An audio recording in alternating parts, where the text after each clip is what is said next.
Okay, we have an issue with this washer. We're gonna fix it. There's a hole in the pump. We're gonna patch it. As you can see, With this little now we're plastic. gonna use this wires, See what or actually plastic.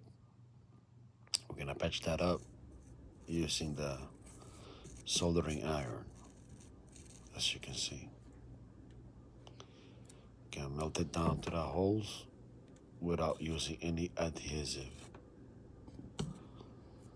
Done it before and always works, never failed. Basically melting the plastic.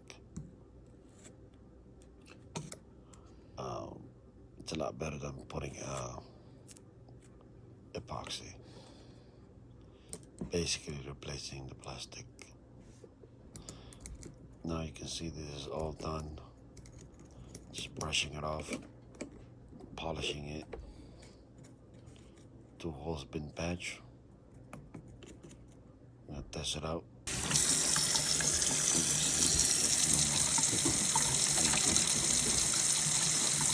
Fix.